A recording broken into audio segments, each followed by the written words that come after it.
My name is Abhay, and you're listening to The Speaking Book, Chapter 2 with the Samanas. On the evening of this day, they caught up with the ascetics, the skinny Samanas, and offered them their companionship and obedience. They were accepted. Siddhartha gave his garments to a poor Brahmin in the street. He wore nothing more than the loin cloth and the earth colored unshaven cloak. He ate only once a day and never anything cooked. He fasted for 15 days, he fasted for 28 days.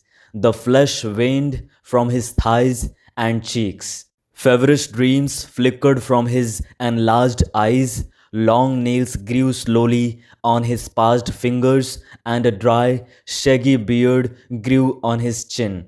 His glance turned icy when he encountered women. His mouth twisted with contempt when he walked through a city of nicely dressed people. He saw merchants trading, princes hunting, mourners wailing for their dead, wars offering themselves, physicians trying to help the sick, priests determining the most suitable day for seeding, lovers loving, mothers nursing their children, and all of this was not worthy of one look from his eye. It all lied, it all stank of lies. It all pretended to be meaningful and joyful and beautiful. And it all was just concealed putrefaction. The world tasted bitter, life was torture. A goal stood before Siddhartha, a single goal to become empty, empty of thirst, empty of wishing, empty of dreams, empty of joy and sorrow.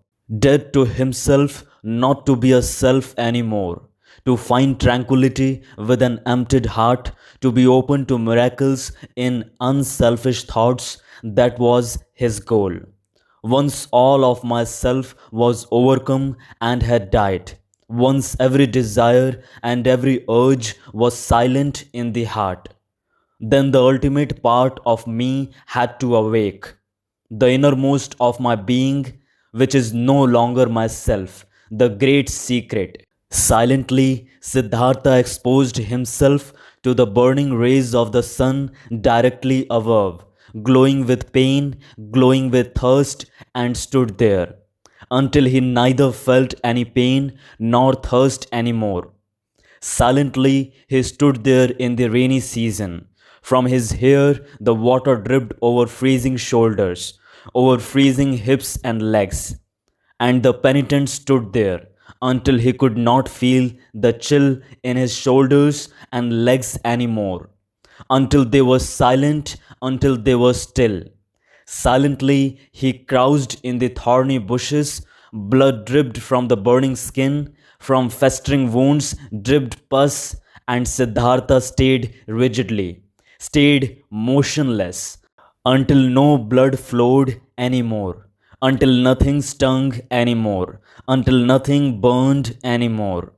Siddhartha sat upright and learned to breathe sparingly, learned to manage with only few breaths, learned to stop breathing. He learned, beginning with the breath, to calm the beat of his heart, learned to reduce the beats of his heart until they were only a few and almost none.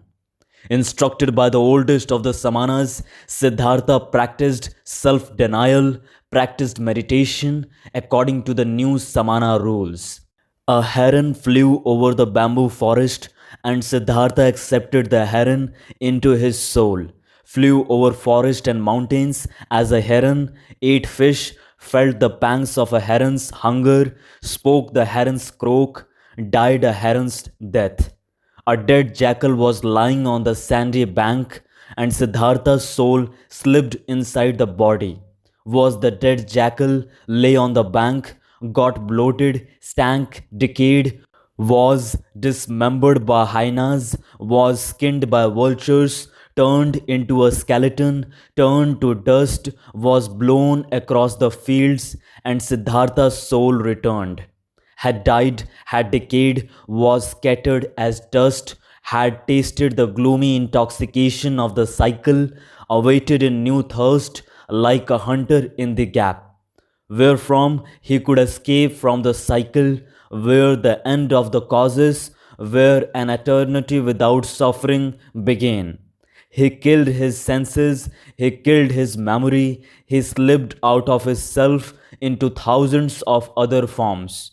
Was an animal, was carrion, was stone, was wood, was water, and awoke every time to find his old self again. Sun shone or moon, was his self again, turned round in the cycle, felt thirst, overcame the thirst, felt new thirst. Siddhartha learned a lot when he was with the Samanas. Many ways leading away from the self, he learned to go. He went the way of self denial by means of pain, through voluntarily suffering and overcoming pain, hunger, thirst, tiredness. He went the way of self denial by means of meditation, through imagining the mind to be void of all conceptions. These and other ways he learned to go. 1,000 times he left his self, for hours and days he remained in the non self. But though the ways led away from the self, their end nevertheless always led back to the self. Though Siddhartha fled from the self 1,000 times, stayed in nothingness, stayed in the animal, in the stone, the return was inevitable. Inescapable was the hour when he found himself back in the sunshine or in the moonlight, in the shade or in the rain, and was once again his self and Siddhartha, and again felt the agony of the cycle which had been forced upon him. By his side lived Govinda. His shadow walked the same paths, undertook the same efforts. They rarely spoke to one another than the service and the exercises required. Occasionally, the two of them went through the villages to beg for food for themselves and their teachers. How do you think, Govinda? Siddhartha spoke one day while begging this way. How do you think we did progress? Did we reach any goals? Govinda answered, we have learned and we will continue learning. You will be a great Samana Siddhartha. Quickly, you have learned every exercise. Often the old Samanas have admired you. One day you will be a holy man, O Siddhartha. Siddhartha said, I can't help but feel that it is not like this, my friend. What I have learned being among the Samanas up to this day, this, O Govinda, I could have learned more quickly and by simpler means. In every tavern of that part of a town where the warehouses are, my friend, among carters and gamblers, I could have learned it.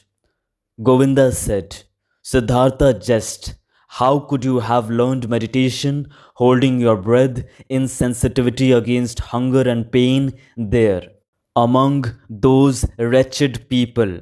And Siddhartha said quietly, as if he was talking to himself, what is meditation?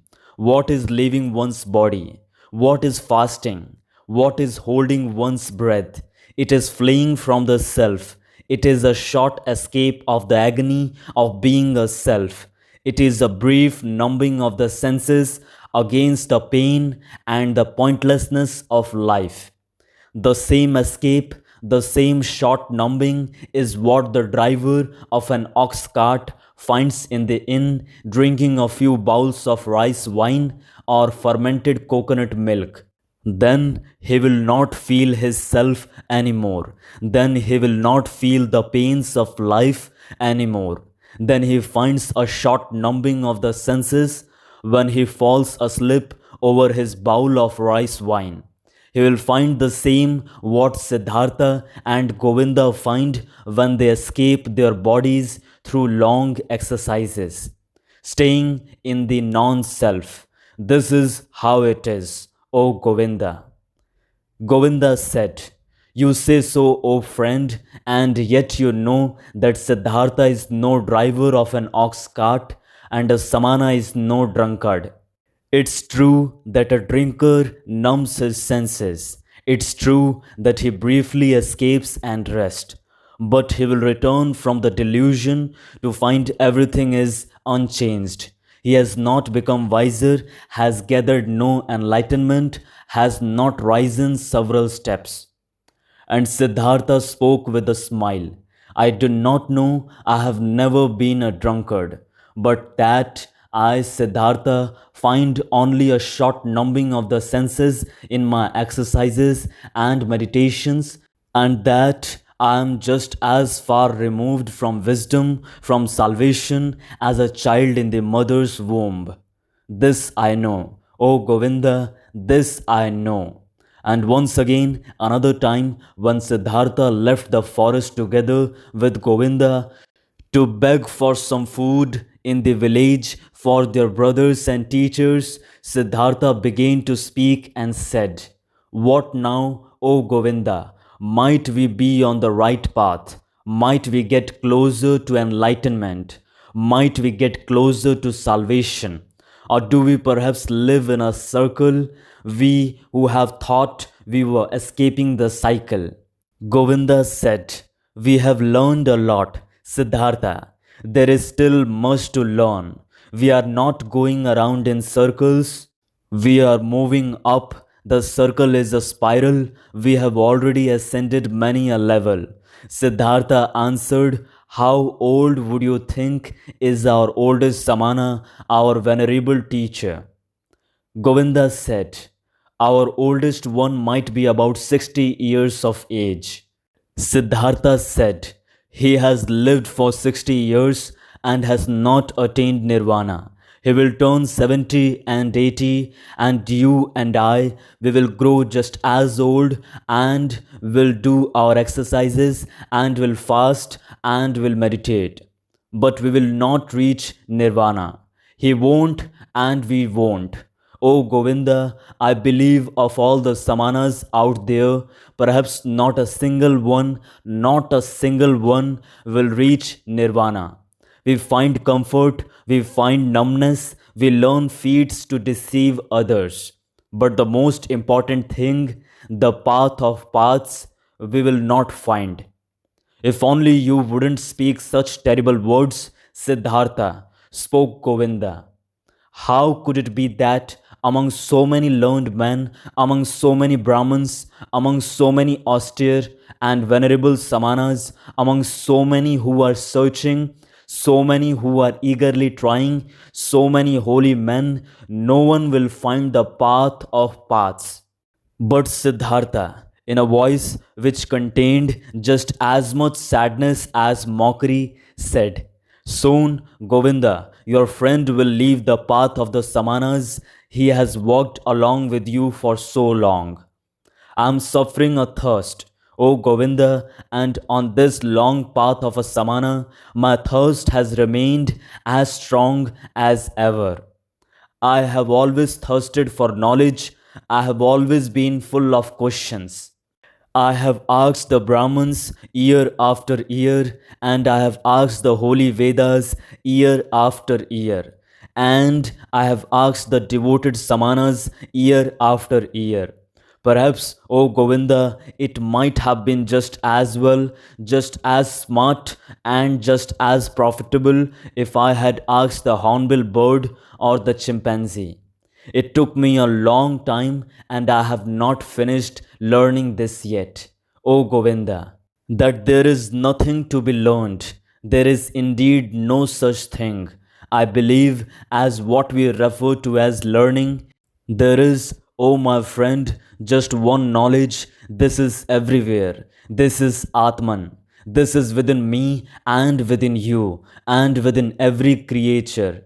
And so I am starting to believe that this knowledge has no worse enemy than the desire to know it than learning. At this, Govinda stopped on the path, raised his hands, and spoke. If only Siddhartha, you would not bother your friend with this kind of talk. Truly, your words stir up fear in my heart. And just consider what would become of the sanctity of a prayer, what of the venerability of the Brahman's caste, what of the holiness of the Samanas, if it was, as you say, if there was no learning. What, O Siddhartha, what would then become of all of this that is holy, that is precious, that is venerable on earth?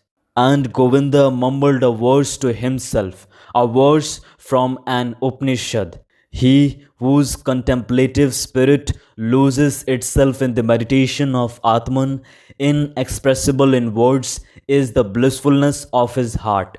But Siddhartha remained silent. He thought about the words that Govinda had said to him and thought the words through to their end. Yes, he thought, standing there with his head low, what would remain of all that which seemed to us to be holy? What remains? What can stand the test? As he shook his head. At one time, when the two young men had lived among the Samanas for about 3 years and had shared their exercises, some news, a rumor, a myth reached them after being retold many times. A man had appeared, Gautama by name, the exalted one, the Buddha. He had overcome the suffering of the world in himself and had halted the cycle of rebirths. He was said to wander through the land, teaching, surrounded by disciples, without possessions, without home, without wife, in the yellow cloak of an ascetic, but with a cheerful brow, a man of bliss, and the Brahmins and princes would bow down before him and would become his students. This myth, this rumor, this legend resounded. Its fragrance rose up, here and there. In the towns, the Brahmins spoke of it, and in the forest, the Samanas. Again and again, the name of Gautama, the Buddha, reached the ears of the young man with good and with bad talk, with praise and with contempt. It was as if the plague had broken out in the country. News had been spreading around that in one or another place there was a man, a wise man, a knowledgeable one, whose word and breath was enough to heal everyone who had been infected with the pestilence. And as such news would go through the land and everyone would talk about it, many would believe, many would doubt, but many would get on their way as soon as possible to seek the wise man, the helper. In this manner, the myth ran through the land, that fragrant myth of Gautama, the Buddha, the wise man of the family of Sakya. He possessed, so the believers said, the highest enlightenment. He remembered his previous lives. He had reached nirvana and never returned into the cycle, was never again submerged in the murky river of physical forms. Many wonderful and unbelievable things were reported of him. He had performed miracles, had overcome the devil, had spoken to the gods. But his enemies and disbelievers said that this Gautama was a vain seducer.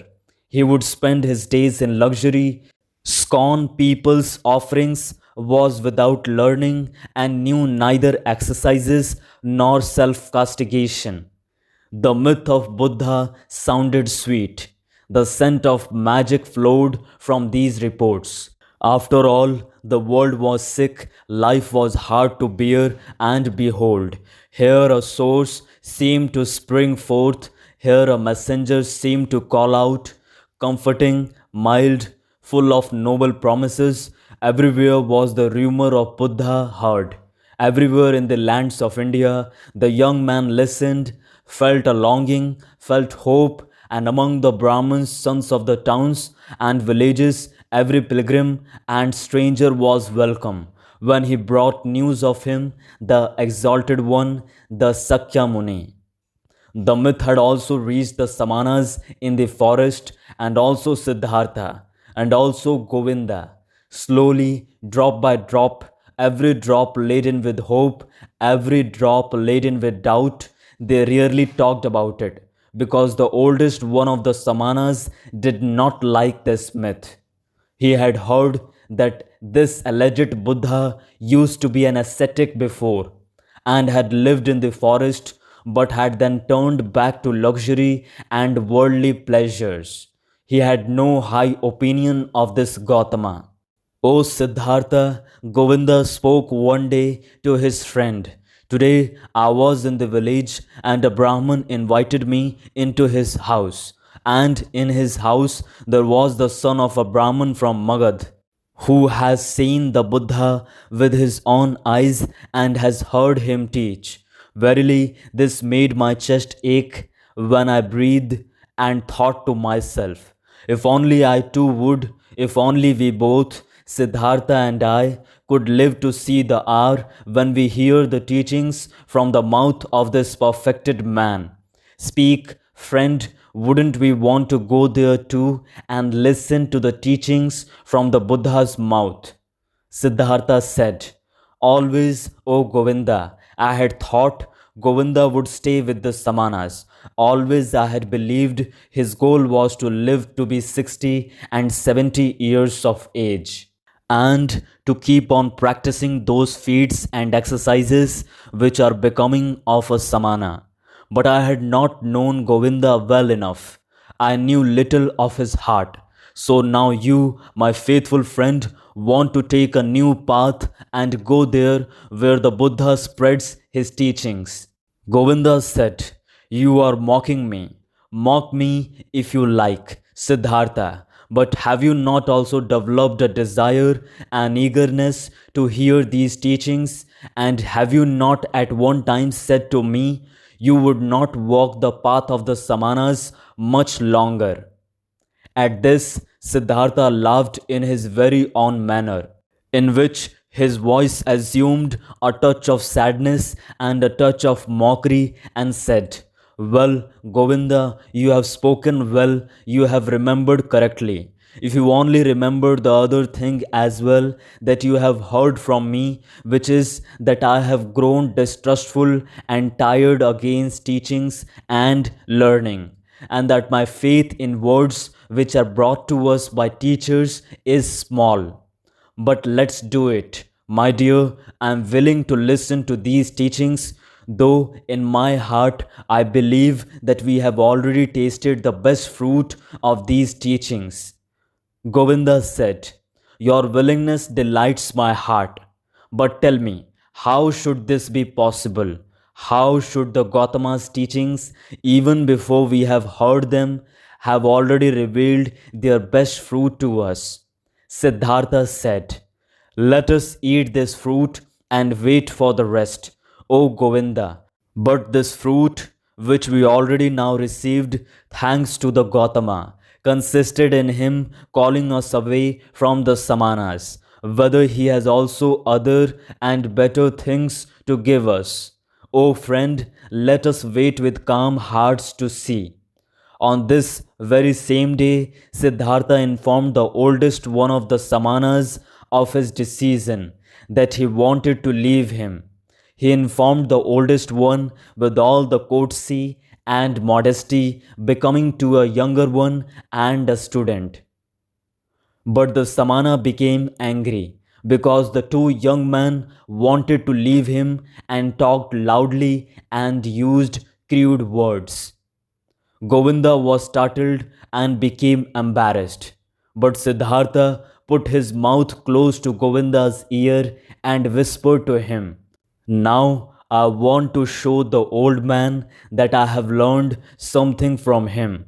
Positioning himself closely in front of the Samana with a concentrated soul, he captured the old man's glance with his look, deprived him of his power, made him mute, took away his free will, subdued him under his own will, commanded him to do silently whatever he bid him to do. The old man became mute, his eyes became motionless, his will was paralyzed, his arms were hanging down without power, he had fallen victim to Siddhartha's spell. But Siddhartha's thoughts brought the Samana under their control. He had to carry out what they commanded, and thus the old man made several bows, performed gestures of blessing, spoke stammeringly a godly wish for a good journey. And the young man returned the bows with thanks, returned the wish, went on their way with salutations. On the way, Govinda said, O Siddhartha, you have learned more from the Samanas than I knew. It is very hard to cast a spell on an old Samana. Truly, if you had stayed there, you would soon have learned to walk on water. I do not seek to walk on water, said Siddhartha. Let old Samanas be content with such feats.